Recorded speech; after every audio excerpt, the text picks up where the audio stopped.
Saludos a todas y todos y todes de nuestros amigos de Somos los que somos. Estamos en esta ocasión, nos estamos acostumbrando a hacer nuestra conversación en vivo, por así decir, presencial. Durante mucho tiempo lo hacíamos más bien por esta plataforma de StreamYard con los cuadraditos, pero ahora estamos cambiando un poco. Y a ver si resulta un poco mejor la comunicación y se hace un poquito más cercano. En esta ocasión la verdad es que tenemos varios invitados nuevos. Esto también es nuevo porque generalmente nunca teníamos tantos invitados. Y voy a empezar por mi costado, digamos lo que en pantalla sería a la izquierda. Primero está Marcela Vedrapo. La saludo. Hola Marcela, Hola. ¿cómo estás? Te agradezco de ya por estar aquí. Me voy a soltar. No. Quiero saludar a Yamil Archa, que es profesor, es académico. Nos conocimos en la Universidad Arce hace como 5 o 7 años atrás y de ahí a un tiempo atrás antes también. Así que bienvenido Yamil y gracias por estar acá. Muchas gracias y saludos a los espectadores. Muchísimas gracias. Y también a Francisca Pese, que en realidad es la dueña de casa, es la presidenta del Colegio de Psicólogos de Chile, que nos prestó este espacio para poder hacer este programa. Así que, Francisca, bienvenida también. Bienvenidos a todas y todos también. Gracias. Bueno, nuestro podcast, esta edición, se enmarca probablemente una de las noticias más importantes. Esto ocurrió anteayer, si mal no recuerdo, que tiene que ver con el triunfo de Donald Trump en Estados Unidos en la elección presidencial. Que obviamente no es solamente eso, ¿no?, que ganó este señor, sino que, digamos, en algún sentido también representa, digamos, la emergencia y la sobreemergencia y desbordante emergencia de la ultraderecha o inclusive un sector, y esto lo planteo a modo, digamos, un poco transitorio, al menos para iniciar la conversación, incluso una parte de la ultraderecha que está fuera de la política, incluso porque parece que es más vociferante que, digamos, contenido. Y tenemos también contaminación local, digamos, con algunos personajes locales en Chile que también un poco se dedican a eso. Es un fenómeno global, no solamente pasa en Estados Unidos, no solamente en Chile, sino que también en otras partes del mundo, en el contexto además de una agudización muy profunda de las posiciones ideológicas. Además también del tema que nos hemos convocado desde el principio, que tiene que ver con el genocidio y el exterminio del pueblo palestino, desde al menos el 7 de octubre de manera, digamos, más masiva y sistemática. Eso como preámbulo. Entonces, me gustaría a ustedes como compañeros preguntarles un poco cómo ven esta semana lo que pasó con Trump, lo que pasó con la ultraderecha, y a propósito también de lo que pasa con el genocidio. No sé si tienen algunas ideas. Bueno, a mí se me ocurre, porque me llamó María Corina y yo creo que lo primero que hay que hacer es exigirle a Trump que muestre las actas. Sí, Claro. yo estoy de acuerdo y saber cuántas personas votaron por él. Claro. El Por presidente una Boric dijo que estaba todo en regla. Sí, Ya. claro. Sí, lo dijo Boric. Habría que ver, ¿cierto? Si Claro. eso se condice con la realidad. Me parece una buena observación. Muy Bueno, bien. Ok. Bueno, sobre la contingencia en Estados Unidos, la verdad es que yo no entiendo la expectación que generan los países latinoamericanos. En realidad en todo el tercer mundo, no la entiendo. Me colapsa poner la radio, o para qué decir la televisión, y escuchar sobre eso, porque creo que no tiene ninguna significancia para nosotros, más allá de saber quién va a ser nuestro próximo verdugo. Y pensando en cómo afectaría, o cómo afectaría un poco menos en los países del Medio Oriente, porque no es solo Palestina, es el Líbano, es Siria, es Irak, es Irán. Yo, claro, pensaría que quizás el foco de la conversación, de la discusión, podría estar pensado o empezar a plantearse cómo con esta nueva realidad o con estos cambios en la realidad se organiza la resistencia. ¿Con qué escenario en el país que maneja hoy el imperialismo y el orden mundial, podría ser posible poder organizar una resistencia y tratar de pensar cómo va a ser la reacción del imperialismo frente a esa resistencia. Cómo va a actuar Irán, cuáles son las posibilidades de alianza que tiene con otros países, las posibilidades de enfrentamiento de otros países de la región o fuera de la región, de China, de Rusia, en alianza con una posible alianza con Irán para poder enfrentar eventualmente a Israel, por ejemplo. Y en ese escenario, ¿es mejor con Trump? ¿Es mejor con Harris, con Kamala? No sé. ¿Qué es mejor, peor? Lo que sí tengo claro es que para poder hacer algún análisis, nosotros tenemos que evaluar o tratar de dimensionar cómo van a ser las respuestas frente al intento de emancipación. ¿Cuál va a ser el tipo, o cómo sería el tipo de respuesta republicana frente a las posibilidades de emancipación? Porque, y lo planteo así porque el mismo Trump, que es horroroso, pero ya planteaba que por un tema estratégico a la interna de Estados Unidos, él decía que no quería abrir ningún otro flanco en guerra externa, en el conflicto exterior. Entonces, claro, habría que pensar entonces un escenario en donde él a sus votantes les tiene que ser coherente con lo ya planteado, que él no es guerrerista. ¿No? Entonces, la resistencia tendrá que suponer caminos que vayan en perspectiva de ese escenario.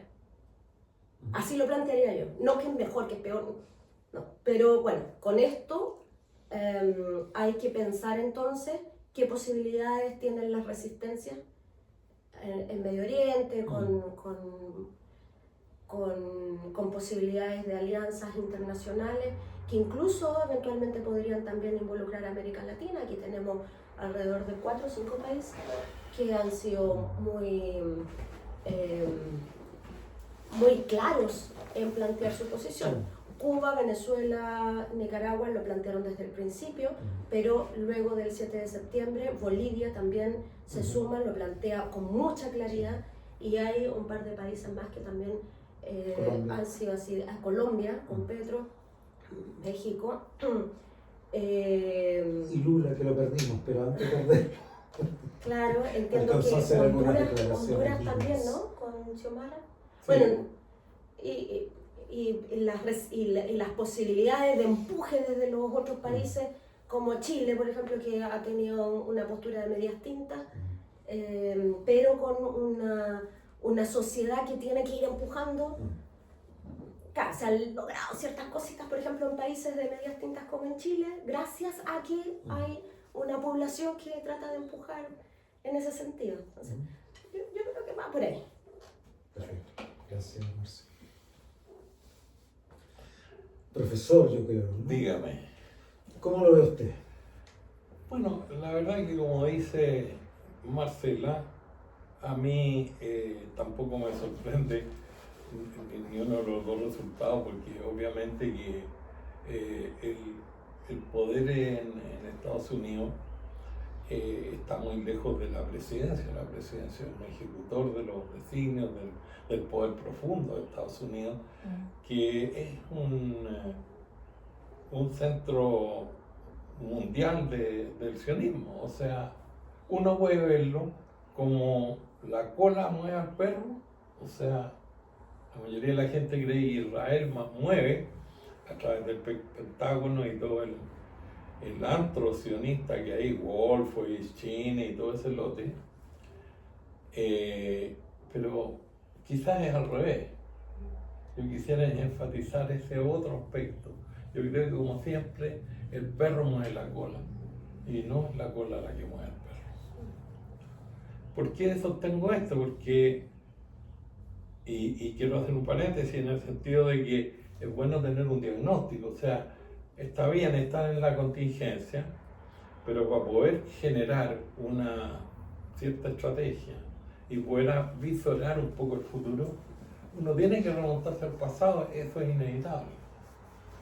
Y en el pasado uno ve que fueron las potencias coloniales las que generaron este problema en el Medio Oriente, las que insertaron este Estado que primero fue artificial y luego se transformó en criminal y ahora termina como genocida. Y fueron las potencias las que lo hicieron. Esto no fue una idea de algunos judíos perseguidos por los pogroms ni por el Holocausto. Mucho antes de la Segunda Guerra Mundial, mucho antes del nazismo, ya existía la intención imperial de invadir el territorio de Palestina. ¿Por qué motivo? Bueno, sin entrar en detalle, claro, el valor estratégico, el valor en recursos naturales, la necesidad de espacio vital, o sea, el famoso destino manifiesto de Europa, que primero, digamos, se volcó a África y ahora le queda al mundo árabe. Y después hay un detalle muy interesante, que el árabe, digamos, los pueblos árabes, ustedes saben que allí rige el jus sanguinis, es decir, el derecho de la sangre, no el derecho del suelo, el jus soli. La Susana contaba que su padre estaba muy orgulloso de recibir holandeses del siglo pasado que iban a vivir a Palestina. Y la Susana le decía, pero si estos vienen a colonizar, no, si estos son los santos lugares, deben de estar abiertos a todos. Lo que te quiero decir es que el árabe fue siempre muy acogedor, la famosa hospitalidad árabe, en cierto modo, simplificando, se debe a que el árabe no valora el espacio, sino que el contenido del espacio. Desde muy antiguo, lo que un padre dejaba a sus hijos no era un terreno, como podría ser acá. Era un olivar, era una familia, era una aldea, era una construcción, pero no era el terreno. Por la sencilla razón de que el terreno era excedentario en función de la población. Y además vienen de una tradición transhumante. Es decir, en cierto modo, algunos pastores se mueven para allá, para acá, de acuerdo con los pactos. Así que la adhesión a un territorio, el concepto de patriotismo chauvinista que se desarrolló en los imperios occidentales, nunca se desarrolló allá. Por eso que tuvieron que poblar el desierto de leyendas, historias hermosas de las mil y una noches y de religiones. Veamos que las tres religiones, las grandes religiones occidentales, nacieron ahí. Y la gente de Occidente confunde de que si bien el cristianismo nació allá, los cristianos de Occidente no son de allá, son cristianos de Occidente. Los musulmanes, si bien es cierto nació allá, están en Indonesia, no son musulmanes, no son árabes. Sin embargo, los judíos han logrado trastocar esta historia y hacer creer que el hecho de que se hayan hecho judíos, convertidos al judaísmo por convicciones monetarias, de negocios,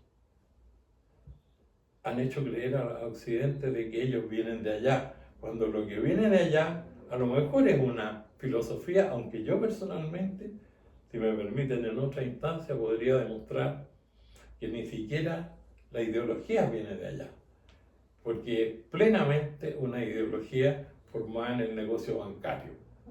En el fondo lo que identifica al judío europeo es su manejo de la finanza, desde el siglo VIII adelante, después de la conversión de los khazares, que no eran semitas y por lo tanto ninguno de estos dirigentes de Palestina tiene sangre khazar. Ellos tomaron ciertas leyendas de la Biblia, las asimilaron como propias, las usaron con el sentido colonial que les financiaron las grandes potencias. Piensen ustedes que en 1900 y tanto, 1903, ya el gobierno británico tenía conversaciones para fundar en Palestina un tapón contra el mundo árabe. Porque como dice Marcela, el problema no es con los palestinos, es con todo el mundo árabe. 1903, esto es mucho antes de que hubiera la guerra, el holocausto, el nazismo. Y yo me podría remontar para atrás unos 3 siglos, yo creo. Así que no, sepan No ustedes que... tenemos batería. no tenemos batería. Para hablar de 3 siglos. Bueno, yo quiero terminar diciendo nomás que el rey de Inglaterra, cuando lo ponen detrás de esa pantalla, para que tome contacto directo con Dios, ¿sí?, saltándose al Papa, en su corona dice Rey de Israel. Y entonces ustedes pueden entender que el sionismo es consubstancial al protestantismo occidental. Y eso explica por qué hoy día estos evangélicos, aleluyos los llamo yo, estos aleluyos todavía glorifican a este Estado de Israel, aunque ven diariamente cómo destripan a los niños. Una cuestión para mí inconcebible. Gracias, Yamin, gracias por... Bueno, fue un diluvio de datos. De información, difícil intervenir después de eso. Bueno, vamos a intentarlo. Yo, en realidad, volviendo a las elecciones y a esta invasión en los medios sobre las elecciones de Estados Unidos, la verdad es que yo no tengo recuerdo. Puede que yo esté equivocada, o que ustedes memoria, pero no tengo recuerdo de coberturas de las elecciones presidenciales de Estados Unidos, así como toda la noche, así como la Teletón. una cosa, claro, como la Teletón. ¿Será porque viene la Teletón? Yo no sé, pero estaban preparando. No, sinceramente no lo sé. Y me llama ¿qué me dediqué yo a ver, ¿no? en esto? Porque habían 2 reporteras del canal que estuvo toda la noche transmitiendo, entrevistando personas en ambos, digamos, comandos, o donde se iban a reunir los adherentes de ambos candidatos. Y escuchar por qué habían votado por uno o por otro. Y debo reconocer que voy a repetir algo que repito con cierta frecuencia. A mí esta sociedad postmoderna me supera. O sea, escuchar que la gente votó por Trump porque es un pacifista, porque es antiguerra y porque va a terminar con las guerras, a mí me hacía como cortocircuito. Si esta es de ultraderecha, no entiendo qué está pasando aquí. Otras personas que decían que él les iba a traer el bienestar, ¿no? La búsqueda como del bienestar individual, porque en realidad con este gobierno que saliente habían tenido muchos problemas, ¿no? Económicos, en una gran inflación que no han podido, digamos, sobrellevar en Estados Unidos, pero que la provocó fue Trump. Entonces yo sí, no puedo entender, digamos, lo que estoy escuchando. O sea, votaron por el que generó el problema, pero porque durante la gestión de él todavía no se veían los efectos, ¿no? de lo que él genera. Y por otro lado, los y las adherentes de Kamala Harris, con un discurso muy pro derechos, ¿no? Derechos sexuales y reproductivos, derechos sociales, derechos económicos, sociales y culturales, como desde la lógica así como de una entelequia, digamos, desapegada de la realidad también. O sea, es como muy desde el deber ser, como desde los principios que eran importantes, supuestamente, que no tenían como ningún arraigo como con la realidad contingente. No sé cómo explicarlo. Por eso no lo Claro, entonces, y bueno, y entre medio los periodistas tratando de preguntar, ¿usted cree que Estados Unidos está preparado para tener a su primera presidenta mujer y afrodescendiente? Bueno, vemos que no. O sea, muchas personas que habían votado por Biden votaron por Trump, lo sabemos, porque consideran aquellos que eran migrantes, que consideraban que Estados Unidos era un pueblo muy conservador, entonces ellos se identificaban con eso y votaban, digamos, a favor de Trump cuando Trump odia a los migrantes. Entonces, una cosa descarriada. Y bueno, hoy día a la mañana había algo muy jugoso en la tele, que era como noticia así farandulera, que dícese que Donald Trump va a expulsar al príncipe Harry, el hijo del caldo, digamos, ¿no? Que lo iba a mandar de vuelta a Inglaterra. Entonces, de verdad, yendo ya como la cosa más como micro, ¿no? De qué hay detrás de estos votantes y qué razones hay detrás de estos resultados que sinceramente a mí me revuelven la cabeza, porque tal vez yo soy la cuadrada que entiendo las cosas desde una lógica tan distinta, que esto a mí como que me superó un poco, comprender la realidad con esa como flexibilidad ideológica, no sé cómo decirlo, como que en el fondo no hay principios aquí, digamos, sino que en el fondo es como, sí, de una liviandad, de una ligereza,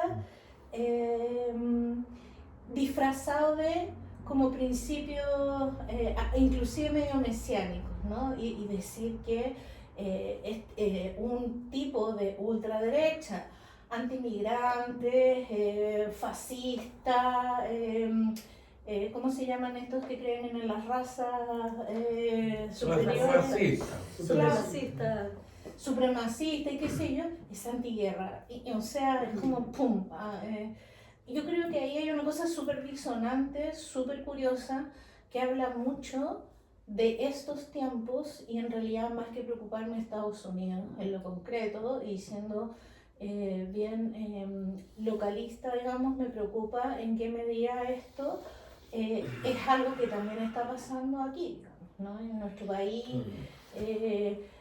Además de considerar aberrante todo lo que está pasando sin duda, digamos, en Medio Oriente, pero en qué medida, digamos, entonces esto pudiera ser no una cosa tan local de Estados Unidos y eventualmente algo como más extendido, ¿no? Sí. Eso me parece súper complejo y por eso me puse como a escuchar a las personas y a sus argumentos de por qué habían votado por uno u otro candidato. Son argumentos muy similares también a lo que vemos acá, cuando por eso me dicen, pues sí, voté por Kast porque una persona que le han quitado todo, que es explotada, que... Bueno, y puede votar igual por republicano, social cristiano. Porque también ahí está la idea de que tú puedes renunciar, claro, a ciertos derechos con tal de que te supuestamente garanticen ciertas cosas que tú consideras como más importantes. Entonces, la seguridad del trabajo y el bienestar económico, pero me quedo sin derechos sexuales y reproductivos, sin derechos sociales, económicos y culturales. Pero vas a sopesar, ¿qué es más importante? Esos derechos que nunca los he tenido o que a lo mejor los tengo pero no los he podido sopesar bien, porque en realidad no sé qué significan, versus tener pega. Es un cierto oportunismo. Claro. Muy típico. Me estoy acordando de una frase de Marx, de Groucho Marx, cuando en una escena dice: estos son mis principios, pero si no les gustan, tengo otros. Oye, a propósito de lo que mencionaba, dos cositas muy pequeñas para no alargar tanto el tema. Medios de comunicación, tú dices, no me lo explico. Bueno, el bombardeo de los medios de comunicación es un elemento que a lo mejor daría para un podcast completo. Pero solo lo quiero mencionar para que no se nos vaya. Y yo creo que es el tema, disculpa que te interrumpa, que es un tema a desarrollar, el tema como de la inoculación de ciertas matrices comunicacionales, claro, que de alguna manera te hacen ver la realidad desde ahí. Y comprenderla desde ahí. Edward Said es el objetivo de la cátedra y pasando, digamos, a la solucionática más bien que la problemática. Vimos el pasado, el presente y el futuro. Yo lo veo así, yo veo que, como mucha gente habrá dicho, estamos en una crisis del capitalismo. Bueno, el capitalismo siempre ha tenido crisis, lo cual no significa que los capitalistas estén en crisis, lo están pasando chancho. Las crisis son lo mejor son para los presidentes. capitalistas. Ellos, No, pero son lo mejor, es cuando más claro, lo que ganan. están haciendo, claro, o sea, en el fondo se está produciendo una pauperización gigantesca y al mismo tiempo una concentración de la riqueza en muy pocas manos. Y ese futuro que enfrentamos no está ajeno al problema que estamos tratando de Palestina, porque el problema de Palestina es un problema global. Por eso yo tengo un chat por ahí que se llama Todos somos palestinos. Porque la verdad, este es un problema del mundo. Ellos no están por Palestina ocupada, que en realidad Israel se debería llamar así, Palestina ocupada, sino que por todo el mundo árabe. Hace rato, ¿ustedes se acuerdan del general Clark, que una vez dijo que en el Pentágono le habían dicho de pronto, de sopetón, el próximo año tenemos que invadir 5 países? Y él preguntó, ¿y por qué? No sé, le dijo Wolfowitz, pero son 5. O sea, y ahí invadieron Irak, Afganistán, Siria, Libia, en fin. Entonces, el proceso es un proceso colonial a todo dar, con una locomotora lanzada a toda velocidad. Y si tú te das cuenta de este tema del territorio, tú te darás cuenta que siempre ha necesitado una frontera el capitalismo. Conquistar Australia, Canadá.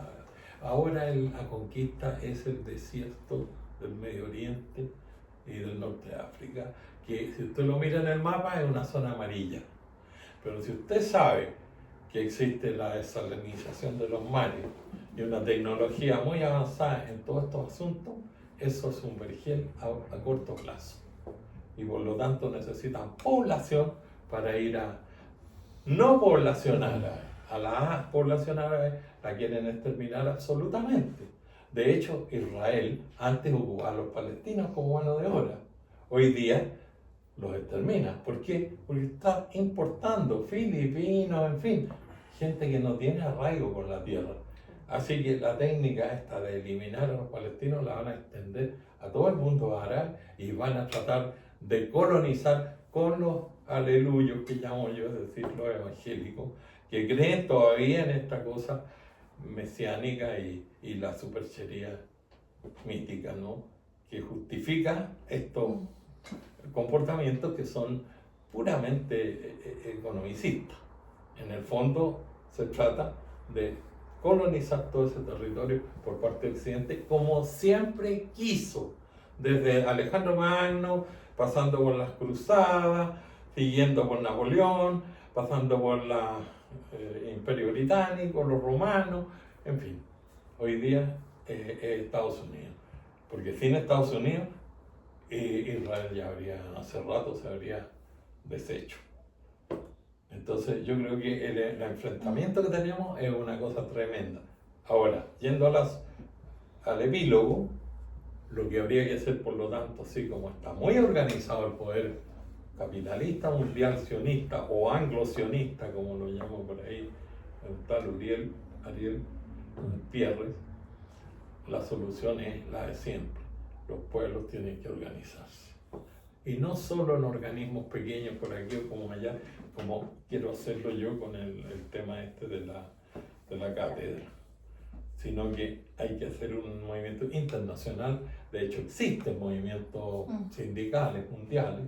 Yo creo que la labor nuestra ahora es vincular todas las pequeñas organizaciones unas con otras, de manera de crear una resistencia global a este capitalismo global, que ya es global. O sea, los nacionalismos eran la defensa que tenían los pueblos. Los estados nacionales dictaban leyes que frenaban al capitalismo, pero toda esta globalización que empezó a principios del siglo pasado y se eclosionó a finales del siglo pasado, con el intercambio comercial mundial, hizo que el capital superara a los estados y está desbocado, no tiene una normativa. Lo vemos claramente ahora que se sienta en las leyes internacionales de Israel. ¿Por qué? Porque no hay un gobierno mundial. Y también es peligroso tenerlo. Tener una dictadura mundial sería terrible. Pero tener una democracia mundial es factible. Yo insistiría en la democratización de las Naciones Unidas. Bueno, es una posibilidad y yo creo que hay otro desafío que es distinto a otros escenarios históricos. Yo no, ahí no, eso no es muy fuerte, pero sí creo que hay una diferencia respecto de otras crisis eh, mundiales o más grandes, digamos, ¿no? Que yo creo que esta vez para poder organizar esta resistencia tenemos que tratar de promover el trascender el individualismo. El neoliberalismo ha instalado en la cabeza de las personas, porque ya hay colegas, psicólogos y psicólogos que hablan de un yo neoliberal. ¿Sí? Una colega nuestra que falleció hace como 1 año y medio, ¿no? La Marianela, ella hablaba de un yo neoliberal. Cómo, digamos, esta matriz neoliberal se instala y de alguna manera permea y desarrolla una personalidad y una identidad individual neoliberal que ya está muy en las generaciones de las personas más jóvenes, está muy instalada. Entonces contarles a estas personas cómo en algún momento hubo organización sindical, de trabajadores, política, qué sé yo, cuando todos los grupos humanos están absolutamente descalificados porque se supone que son antros de corrupción y finalmente aquí cada uno se tiene que autoexplotar, como dice el Byung-Chul Han, digamos, porque tú con tus propias uñas y con tus propias manos nomás, tú eres lo único que tienes. Por tanto, vencer esa barrera y propender, digamos, a lo colectivo versus lo individual, creo que es el primer paso. Creo que es una gran frase, todos somos Palestina, pero yo creo que por lo menos aquí en América del Sur, salvo en Chile, que hay una gran comunidad, digamos, palestina, pero en general no logramos en general identificarnos. Porque se entiende Palestina como otro país y no se ve a los palestinos como personas que están siendo exterminadas y que tú podrías ser una persona de esas, ¿sí? Entonces, para poder ser todos Palestina, primero es trabajar, digamos, en lo identitario con categorías que están como por sobre lo individual, en qué nos parecemos a los palestinos, ¿por qué somos Palestina todos también? Y por otro lado está esta cosa, ¿no? De qué me importa a mí lo que pasa en Palestina si yo mañana tengo que ir a trabajar y pagar las cuentas. Eso está tan lejos. Y además está tan lejos, a mí eso no me llega. Y Estados Unidos, bueno, está un poco más cerca, tal vez, pero Milei está aquí al lado. Sí, pero hay una cordillera. Que es representante del sionismo en Es bastante Latinoamérica. alta. Nada más el Milei, ¿cómo se llama el caballero este que dijo que era un payaso el Milei? El que es como el líder mundial de estos lotes ultraderechistas. Es que hay varios que han republicanos. dicho que es un payaso. Bueno, la semana pasada uno dijo que era un payaso y que uno como de los próceres estos ridículos. Pero, Pero un libertario. Un libertario, como más sí, serio, digamos. claro. Pero, sí, como, entonces Milei, yo creo que Milei, en fin, ¿no? Mileikowski se llama. Claro. ¿Es verdad que es Mileikowski? Sí, claro. Y además Netanyahu es Mileikowski. Su Ah, verdadero son primis, apellido son de primis. Netanyahu es Mileikowski. ¿Y ahí tiene un parentesco real? ¿No se sabe eso?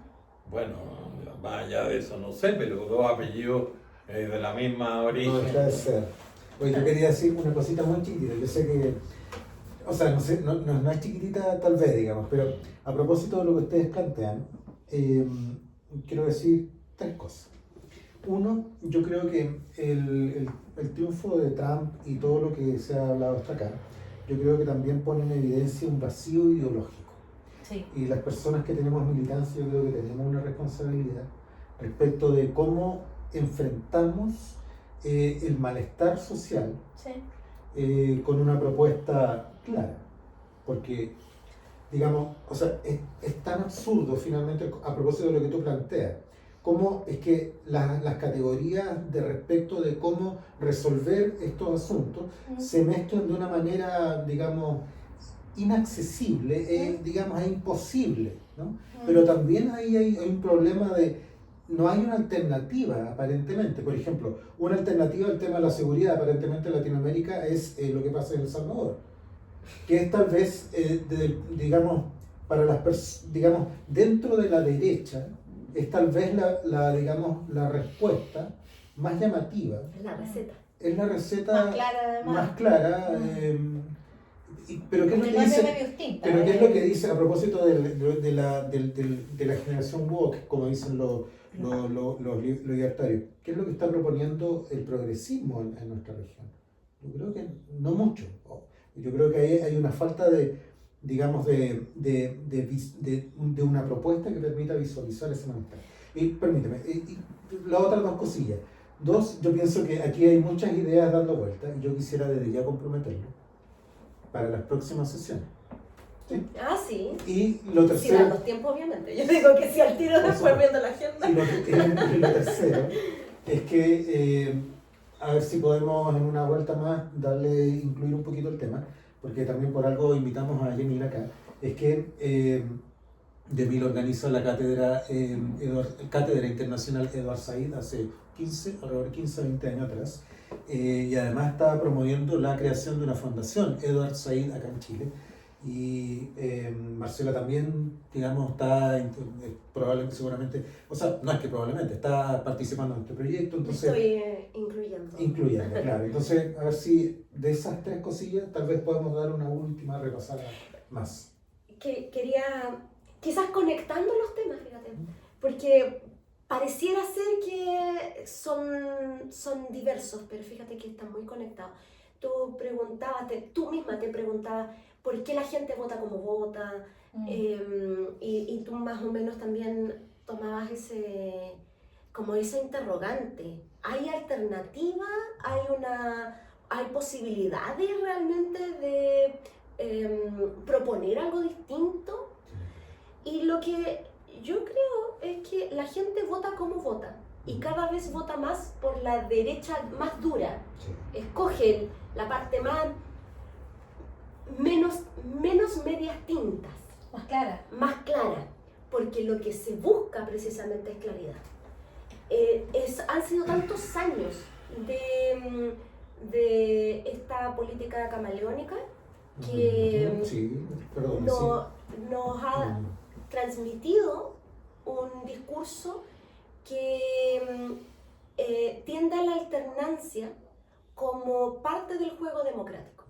Entonces, yo no puedo culpar a nadie y puedo entender absolutamente cuando la gente dice voy a votar por la alternativa A y si no me responde dentro de los 4 años que dura el mandato, puedo elegir la alternativa B porque es el juego democrático y démosle la oportunidad.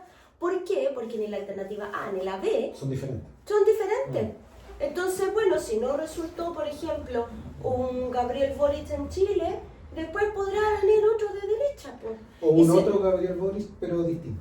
Claro, y bueno, o sea, el mismo, digo, no resultó Bachelet, no me gustó, voté por Bachelet, después no me gustó mucho, bueno, voté por Sebastián Piñera, para que le demos una oportunidad. Sí. Démosle una oportunidad, porque la alternancia es la que nos tienen acostumbrados como parte natural e inherente de una especie de democracia que nos han tratado de decir que esto es uno más.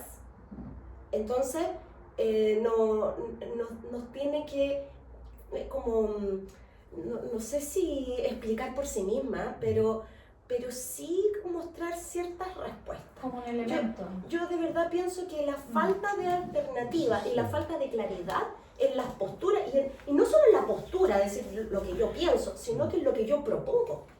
Esta es la sociedad que yo quiero. Quiero solidaridad, y cuando hablamos de igualdad y democracia, yo quiero este tipo de democracia, este tipo de igualdad. No quiero la igualdad de Lagos, yo quiero otra igualdad. Yo quiero que la gente se atienda en los CEFAM, tenga hora para el dentista, y tenga hora para el traumatólogo, y tenga posibilidades de educarse bien, y tenga la vivienda como corresponde, y no tener que esperar no sé cuántas generaciones para poder tener un techo digno. Entonces, cuando nosotros estamos planteando las necesidades, estamos planteando junto con la demanda la necesidad de tener una plataforma política clara. Y aquí no podemos entonces tener medias tintas, porque si seguimos con las medias tintas, vamos a seguir aceptando que en la medida de lo posible tengamos salud, en la medida de lo posible los niños puedan estudiar, en la medida de lo posible, quizás a unos 30 años podría tener un techo. Tú has dicho algo muy serio con respecto a la proposición que hace debería hacer el mundo político al elector. El mensaje tiene un emisor que tiene que ser claro en su manifestación. Pero yo pienso que el problema está más en el receptor que en el emisor. Tú le puedes plantear el más maravilloso de los mundos, vas a tener un CEFAM maravilloso. ¿Qué es eso de luces? Yo soy winner. A mí no voy a ir nunca al CEFAM. Sí, El hombre común es un tipo muy ignorante políticamente, por eso es que yo enfatizaría el tema de la formación política. En la cultura, En ese en la batalla sentido, cultural. por eso es que hemos fundado la cátedra de Edward Said, porque yo creo que, como dijo Kung Fu Su, que quiere decir maestro Su, el maestro Kung Fu, que aquí lo conocen como Confucio, así hasta eso lo han confundido. Igual que Hammurabi no se recuerda que Abu Arabi es el padre de los árabes. Entonces todas las palabras están distorsionadas. Entonces ya no es solamente que tú uses las palabras correctamente, la gente las entiende al revés. Cuando este Kung Fu Su o Confucio en el siglo IV o III a.C. dijo: cuando las palabras pierden su significado, el pueblo pierde su libertad. Entonces la forma de hacer perder la libertad al pueblo y de engañarlo con un mensaje equivocado y hacer que no puedan escuchar un mensaje verdadero es haciendo distorsionar el sentido de las palabras.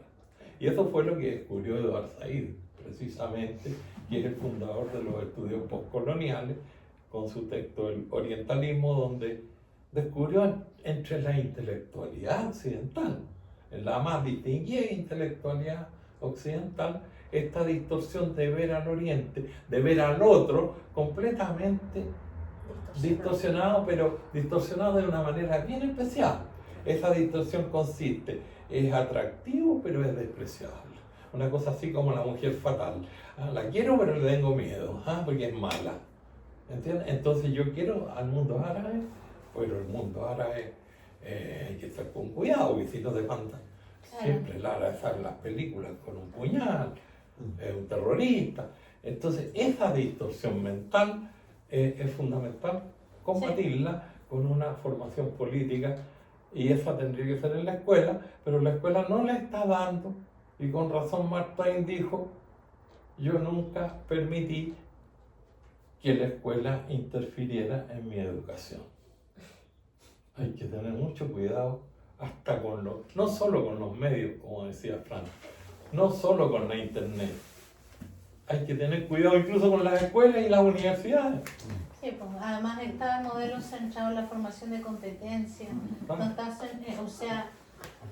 centrado en la formación de personas. Exacto. Que desarrollen criterios para desde ahí, digamos, comprender la realidad, filtrar la información, etc. Yo en relación al por qué vota la gente de una u otra manera, por lo menos en Chile, cuando ganó por primera vez Piñera, se hizo un trabajo en lugares en que había ganado Piñera, pero que había ganado la elección anterior Lago. Fue bien interesante porque finalmente fue como la antesala de lo que estamos viviendo hoy. Se hicieron un focus group con esas personas. En esa época había que inscribirse en los registros electorales, ¿no se acuerdan? Entonces uno sabía más o menos desde que eso partió cómo votaba cada mesa, porque después ya con la inscripción automática eso se diluyó y qué sé yo. Pero en esa época todavía existía y se podía como hacer un análisis electoral y georreferenciar, digamos, más claramente los resultados. Y es bien interesante lo que sucede porque esta gente que había votado por Lagos pero que votó por Piñera, de partida no se podía caracterizar sociodemográficamente. O sea, no eran de clase media ni de clase alta, habían de todos, en todas partes. Entonces había que ir a preguntarles qué había pasado y por qué había pasado algo tan extraño, a vista de uno, digamos, ¿no? Y ahí en el discurso aparece algo bien interesante y que tiene que ver con lo que planteaba la Marianela de Negri, que es una colega nuestra que ya falleció en relación a este tema del yo neoliberal. Y yo creo que no sacamos nada con hacer formación política si nosotros no promovemos en la escuela, sin duda, trascender desde lo individual hacia lo colectivo. Yo creo que ahí hay un... Porque sin duda, porque hay un tema. ¿Qué es lo que la gente le creyó a Piñera en esa primera pasada? ¿Por qué hizo esto tan extraño de hacer una votación como casi impensada en una elección y después en otra? Votar por alguien de centro izquierda y después por votar por alguien de derecha. Bueno, porque era la persona que le permitía creer que iba a hacer cambios que le iban a beneficiar personalmente y en el corto plazo, en la lógica de lo que tú estabas planteando. ¿Sí? O sea, con él me van a subir el sueldo, con él voy a, ya, así cosas muy concretas, que parecen como un poco absurdas, pero no son tanto, pero tú también eso te habla mucho de cómo está pensando la persona, no está pensando en el bien común, ni en el derecho de los trabajadores, o no, está pensando solamente en sí mismo. El yo neoliberal. Exacto, y es lo que pasó en la plaza, en la plaza Dignidad. O sea, nosotros vimos una cosa masiva ahí, qué sé yo, pero eso no era una colectividad reclamando por los derechos de todos. Era un montón de gente reclamando por sus derechos. Yo creo que hay que leerlo de ahí porque además uno empezaba a mirar y había gente muy, muy rara. ¿Cómo estaba toda esa gente? Que no sé, o sea, estaban los del partido de la gente mezclados, habían neonazis, había gente izquierda, habían sobrevivientes de la dictadura, era una melcocha increíble, había o sea, era una melcocha increíble, pero los que estaban ahí manifestándose estaban pensando en sus derechos, no en los derechos colectivos. Entonces, ¿qué es lo que la gente quiere? La gente no quiere que el CESFAM le dé oro, la gente quiere atenderse en la clínica Las Condes y quiere que le hagan una clínica Las Condes en su barrio. Ese es el rollo, es una cuestión absolutamente aspiracional, absolutamente desconectada de su realidad. O sea, no hay conciencia de clase, la gente en este país, todo el mundo cree que es de clase media. ¿Se han fijado en eso? Uno va a un lugar bastante pobre y te van a decir que son todos de clase media. Uno va, Piñera decía que era de clase media. Todo el mundo es de clase media. Como uno, todos somos de clase media. Y yo el otro día le dije a mi mamá es profesora de filosofía, le dije, mamá, nosotros somos de clase media. Yo le dije, yo no soy de clase media. Yo soy clase trabajadora. ¿Cómo se te ocurre decir eso, mamá? Yo soy clase trabajadora. Yo vivo de mi sueldo. Yo, si no percibo ese sueldo, ese mismo mes dejo de pagar mis cuentas. O sea, yo no tengo ahorros, yo no tengo propiedades, no tengo cómo vivir si no es de mi sueldo. Soy clase trabajadora. Pero tú andas a decir eso porque yo soy clase media. Entonces yo creo que hay un tema ahí también que tiene que ver con el arribismo, con lo aspiracional, pero con esta lógica de esfuérzate, emprende, porque si lo haces, lo conseguirás, que es mentira. Además, es una gran mentira. Nos dicen eso para que como dice el Byung-Chul Han, nos autoexplotemos, nos saquemos la mugre, para que a la mayoría no nos resulte. ¿Y sabéis quién gana con esto? Los clínicos, los psicólogos clínicos, porque tienen un montón de gente angustiada, deprimida, fracasada, en un modelo que es brutal, pero que ni siquiera se enojan con los otros, sino que consigo mismo por no haber conseguido lo que tenían que conseguir sacándose la mugre. El siervo voluntario. Algo así. Es tremendo. Entonces yo creo que hay que considerar eso en el elemento diagnóstico para ver estrategias para trascender eso. ¿Sabes qué? Yo me acordaba, por lo que tú decías, del año 2011, cuando salieron las marchas enormes De los estudiantes. de los estudiantes, que se transformó en un movimiento social por la educación, porque ya no era de los estudiantes, eso estaba desbordado. Y tú te encontrabas con muchos carteles que decían, yo, estudié 5 años, estoy endeudada por 20. Mi hijo, entonces van apareciendo cartelitos que hablan de la individualidad Sí, en un lugar donde nos reunimos todos. sí. Ahora, sí quería hacer el contrapunto, porque eso siendo una realidad y expresándose varios años y en muchas movilizaciones, Y no lo supimos ver, ¿eh? y no lo supimos ver, o no lo supimos ver correctamente. Sí, bueno, claro. Y actuar en base a lo que estábamos mirando. Sí quiero recordar, por ejemplo, que el estallido o revuelta, o como lo queremos llamar, del 2019 surge porque los estudiantes secundarios se estaban organizando.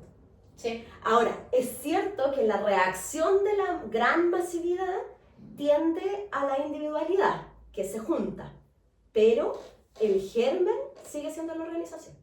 Sin esa organización no hubiera sido posible que esa gran masa de individuos, de individualidades se hubiera juntado. Sin duda. Y tú sabes lo que dicen muchos de ellos hoy, varios en la consulta.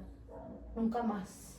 Nunca más. No que vale la pena. Sí, Nos sí, volaron sí, sí, los sí. ojos, nos Y no hicieron lo vamos a hacer nunca más. pérdele. ¿Para qué? Claro. ¿Para esto? O sea, está claro que aquí tiene que pasar una, 2, 3 generaciones. Que, no sé, bueno, ustedes son psicólogos, pero iba a decir una palabra, Pero es tremendo. pero que ustedes me corregirán, pero que supere el trauma. Hay que superar el trauma Es que como para yo poder... fui del movimiento estudiante secundario durante la dictadura y nunca pensamos así, a pesar de que habían muertos entre nosotros. Entonces yo siento que ahora hay algo distinto. Falta política, sospecho, a propósito de lo que Enfrentamos algo decía distinto. Oye, yo, bueno, Sí, creo que no hemos pasado la... les quiero agradecer bueno, a Marcela, al profesor Yemina, a Francisca por la conversación. Yo creo que da obviamente para mucho rato más y esperamos que las personas ustedes que nos han estado viendo también, digamos, les permita ahí seguir, digamos, un poco la discusión y la conversación. De nuevo quisiera comprometer a nuestros compañeros compañeras, que puedan, en la medida de lo posible, como dijo Ay, el no, que digo, está ahí con su bracito en la comprometamos, plaza, no, después acaba la fecha. a vernos prontamente en una próxima ocasión. Sí, creo que si es que nos vuelven a invitar, Sí. y si es que coincidimos, pero por lo Claro. menos si es que está Yamil, démosle una vueltita más, quizás en más profundidad con todos los elementos históricos que puede aportar Yamil al tema de Palestina, Medio Oriente, en el contexto mundial, porque es una emergencia.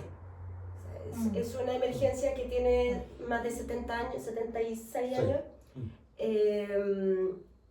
y no deja de ser emergencia por el hecho de tener más de 70 años. Llevamos más de un año con este genocidio o con este exterminio intensificado, que no empezó el 7 de octubre. No, si no empezó el 7 de octubre. O sea, nosotros empezamos como a descubrir ciertas palabras, porque antes no hablábamos de genocidio, pero es que en realidad eso ya estaba sucediendo, Sí. era parte del plan. Y quisiera plantearlo así, quizás se podría armar una conversación que pudiera profundizar en la temática, porque por esta necesidad de entender el mundo, como dice Yamil, tenemos que entender que todos somos Palestina, todos somos, porque si nosotros dejamos pasar esto, nos vamos a autodestruir todos. Por eso todos somos Palestina hoy. Sin duda. El asedio en las últimas semanas se ha intensificado todavía más. Y eso no se está diciendo en ninguna parte. No quiero que termine este podcast sin nosotros también decirlo. Sí, claro. 1000 personas en una semana. En una semana y el foco son los niños. Y no es solamente por crueldad, es porque también es parte del plan. Son las mujeres embarazadas desde el principio, o sea, hace 76 años, que están apuntando principalmente a mujeres embarazadas y a niños, porque lo que hay que destruir es el futuro. Por eso todos somos Palestina. Porque si nosotros permitimos eso, entonces cualquier pueblo del mundo puede ser exterminado en base a un futuro diseñado casi en laboratorio, donde todos pueden obedecer a ciertas características físicas y psicológicas y qué sé yo. Ni siquiera eso. Yo creo que, por lo menos para los chilenos, todos somos Palestina porque se está acabando el agua y Chile es un país con mucha agua. A alguien se le podría ocurrir, eliminemos a los chilenos porque hay que tomarse ese territorio que tiene mucha agua. Bueno, ya lo están haciendo en la Patagonia. Sin duda. En la Patagonia están vendiendo terrenos, una hectárea, ayer me decían, una hectárea, 5 millones de pesos, solo para israelíes, en la Patagonia. Y ahí está lleno de cartelitos turísticos en hebreo. Entonces eso, yo creo que hay que aterrizarlo y traerlo a nuestra realidad. O sea, ¿por qué somos todos Palestina? Porque nosotros tenemos agua y también nos poder, ¿no? Y tenemos mucha costa y puede generarse más agua del agua dulce que ya hay, digamos, ¿no? En ese sentido somos un país súper atractivo, una franja de Gaza un poco más larga pero y un poco más ancha. Milei les puede abrir las puertas. Tú dices que se vayan bañando y que nosotros tranquilos. Claro, no, pero es catastrófico. Y claro, uno dice, no, de que le estáis poniendo color, a lo mejor no está lejos o va a ser en mucho tiempo más. Bueno, si queremos nosotros a la humanidad, si tenemos el sentido de solidaridad, también tenemos que ser solidarios con las futuras generaciones. No podemos solamente pensar que esto no tiene importancia porque a lo mejor yo en mi corta vida no lo voy a alcanzar a ver. Pero para ser solidarios hay que pensar en colectivo. Exacto. Bueno, y además que hay un peligro enorme que estamos enfrentando y que nunca antes habíamos enfrentado. El hombre ha creado armas durante toda la historia, desde el primer palo hasta los misiles, y siempre las ha usado. Y las ha usado despiadadamente. Y hoy día estamos montados sobre toneladas de depósitos de armas atómicas. Así que el próximo conflicto va a ser el último, no cabe duda. Entonces, a la juventud se le enfrenta un dilema terrible, ¿eh? Porque este camino va a conducir necesariamente a la destrucción física, militar, atómica, o a la destrucción psicológica dentro de un mundo mítico, jerarquizado, donde el mundo entero va a quedar en pocas manos y esas pocas manos van a tener un poder omnímodo con la inteligencia artificial, con las bombas atómicas, pero por sobre todo con la ignorancia de la gente que va a estar metida en alguna religión o en varias religiones, porque obviamente una población reflexiva, libre pensadora, no va a ser posible con esa jerarquía terrorífica. La única manera de mantener una jerarquía terrorífica tal es a través del pensamiento mítico de la población. O sea, nos enfrentamos hacia un mundo lleno de mitología. Entonces, luchar por el otro mundo es la responsabilidad de hoy día nuestra y sobre todo de los jóvenes, de abrir una posibilidad para que el mundo del futuro sea un mundo de seres libres. Perdón por quitarle la palabra a la derecha, pero ellos no tienen idea de libertad. La libertad consiste en poder reflexionar el futuro y tener cierto control sobre su vida. Y eso no va a ser posible si no, en este momento, cambiamos la dirección en que va el poder mundial. Y eso no se logra si no hay una formación muy buena, que yo llamo formación política o cultural o como quieras llamarla. Pero yo entiendo que para los jóvenes debe ser terrible tener esa formación porque ya no leen, los medios no les informan, Internet les muestra lo que ellos mismos quieren dentro de sus limitados conocimientos, quieren saber, entonces los llamo, los insto a que pregunten. Por último, si no pueden leer, pregunten a personas que vienen del mundo de la lectoescritura, la última generación de seres que formaron su alma con la lectura. Vamos a poner el correo electrónico de Yamil para que... Oye, Bueno, yo quiero agregar algo a lo que por dice favor. Yamil. La juventud además está abrazando un montón de causas que a mí me parecen loables, en teoría sin duda loables, los animalistas, no sé, Sí. pero son causas que son absolutamente neutras O divisoria. e inclusive divisorias para lo que estamos hablando.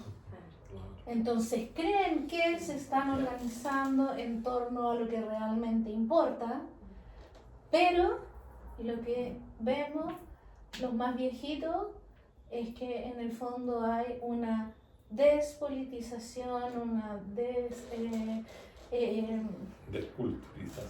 desculturización sin duda, ¿no?